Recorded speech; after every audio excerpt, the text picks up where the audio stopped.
त्रैमासिक परीक्षा 2022-23 के लिए कक्षा 9वीं गणित विषय के पेपर के कुछ इंपॉर्टेंट प्रश्न आपको बताएंगे, इन्हें आपको जरूर पढ़ के जाना है। देखिए, पहला प्रश्न है, सही विकल्प चुनकर लिखिएगा। निम्नलिखित में से कौन सी परिमेय संख्या है? तो देखिए, ये भी परिमेय संख्या है, इसको 57/100 लिख सकते हैं। इसलिए 0 भी परिमेय संख्या है, 0/1 और 1/2 इसे भी लिख सकते हैं। तो लिखिए पहले से p/q के रूप में। तो परिमेय संख्या कौन सी है? उपरोक्त सभी हो जाएगा इसका। सेकंड है, निम्नलिखित में बहुपद है। निम्नलिखित में से बहुपद क्या है? x² + 3x, क्योंकि इसमें चर की घात पूर्ण संख्या है। तीसरा है, निम्नलिखित में से कौन सी परिमेय संख्या 1 और 2 के बीच है? देखिए, 1 और 2 के बीच, 1 और 2 के बीच क्या है? यहाँ पे आप देख सकते हैं कि 1/3 जो है, ये भाग लगाएंगे 1 में 3 का भाग, तो एक बार भी नहीं जा रहा, मतलब ये 1 के पहले है। 1 में 5 का भाग लगाएंगे, ये भी पहले है। और ये 7/2 जो आखिरी में दिया है, 2 3 6, 3 से ज़्यादा हो जाता है। तो यहाँ पे जो सा नंबर पे दिया है 4/3, ये 1 से अधिक है, 3 1 कम 3 और 3 दूनी 6, इसके बीच है। 1 और 2 के बीच कौन सी परिमेय संख्या? 4/3। इसके आगे फोर्थ क्वेश्चन है, बहुपद 4x³ - 5x⁴ + 6x² - n की घात बतानी है। तो सबसे बड़ी घात 4 दिख रही है, यहाँ पे देख सकते हैं, तो इसका नंबर हो जाएगा। बहुपद की घात, जो चर की सबसे बड़ी घात होती है, उसे कहते हैं। पांचवा है, बहुपद 1 - 2x का शून्यक। 1 - 2x का शून्यक बताना, बराबर 0 लेंगे तो 1 बराबर 2x हो जाएगा, 2x प्लस में हो जाएगा दाएं पक्ष में जाकर, तो 1/2 आ जाएगा x का मान। तो 1/2 देखिए किस में दिया है? द नंबर पे। छठवा है, √a + √b और √a - √b। तो a + b - b का सूत्र लग जाएगा, तो a² - b² होता है।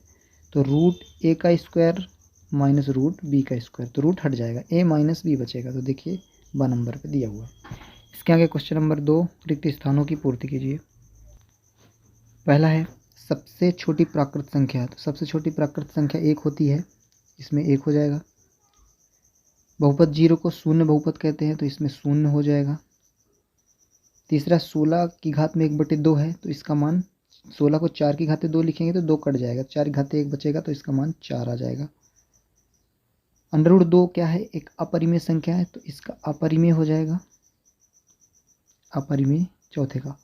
पांचवा है, बहुपद जो दिया है x - 3, इसका शून्यक 3 हो जाएगा, -3 जाके +3 हो जाएगा।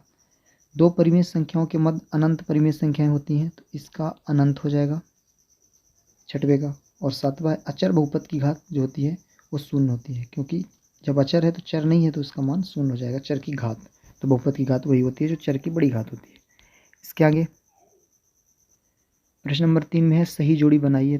तो देखिए, 2 कॉलम दिए और बा, तो -6 और +3, -3 होगा, तो देखिए बी नंबर पे दिया हुआ है। 5 चौका 20 हो जाएगा, माइनस माइनस प्लस में 20 आएगा, तो देखिए डी नंबर पे दिया हुआ है। 1/4, 1/4 को 2/8 लिख सकते हैं, तुल्य भिन्न कहलाती है ये, एफ नंबर पे दिया हुआ है। इसी तरीके के प्रश्न आपके एग्जाम में पूछे जाएंगे, ये सभी महत्वपूर्ण प्रश्न हैं, इसको अच्छे से समझते जाइए। 2/100 जो है, इसको देखिए काटेंगे यदि, तो ये आ जाएगा, या कि इसको दशमलव में बदलेंगे तो 0.02 यहाँ पे देख सकते हैं, सी नंबर पे दिया हुआ है। 0.1 जो है, इसको भी बटे में बदलेंगे तो 1/10 आ जाएगा, ए नंबर पे दिया है। और -2 का -2 से भाग लगाएंगे तो 1 आता है, प्लस में हो जाएगा, क्योंकि माइनस माइनस में। तो ये आपके सही जोड़ी के आंसर हो गए। इसके आगे देखेंगे प्रश्न नंबर 4। देखिए, प्रश्न नंबर 4 में है, निम्नलिखित प्रश्नों के उत्तर एक शब्द या वाक्य में लिखिए। पहला है, बहुपद दिया है 7x² - x³ + 7x - 4 की घात। तो चर की बड़ी घात यहाँ पे देखिए 3 दिख रही है, तो 3 इसका हो जाएगा पहले का आंसर। 5 √5 का 2 √5 से गुणा करेंगे, तो 5 दूनी 10 गुणे √5 केवल 5 आ जाएगा, तो 5 दूनी 10 बना 50 आ जाएगा, इसका सेकंड का 50 हो जाएगा। तीसरा है, बहुपद x³ - 3x² + 2x + 4 में x² का गुणांक लिखना है। तो देखिए, x² गुणांक यहाँ पे दिख रहा है -3, तो -3 हो जाएगा x² का गुणांक। 1/7 और 2/7 के बीच एक परिमेय संख्या लिखना है। तो मान लीजिए 1 चाहिए तो 2 का गुणा कर सकते हैं, तो ये 2/7 2/14 हो जाएगा, और ये 2 दूनी 4/14 हो जाएगा, तो 3/14 एक परिमेय संख्या हो जाएगी। -3 से छोटा लिखना है कोई एक पूर्णांक, तो -2, उससे बड़ा है तो हम -4 लिखेंगे, -4 -5 कुछ भी लिख सकते हैं। छोटा लिखना तो इसलिए बड़ी संख्या ऋणात्मक में लेंगे। क्या शून्य एक परिमेय संख्या? तो लिख देना हाँ। और सातवां है, 3 की घात 0 का मान 1 होता है, किसी की घात में यदि 0 आता है तो उसका मान 1 होता है। इसके आगे प्रश्न नंबर 5 देखिए।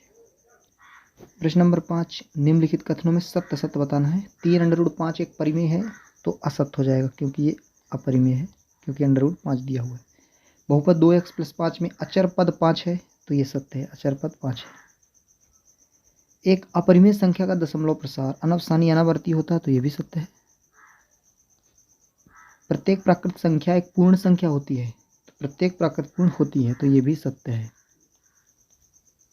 5वां है प्रत्येक पूर्ण संख्या एक धनात्मक पूर्णांक होता है, तो जो पूर्ण संख्या है, प्रत्येक पूर्णांक जो है पूर्ण संख्या है एक धनात्मक पूर्णांक है, तो ये भी सत्य हो सकता है, होना ही चाहिए।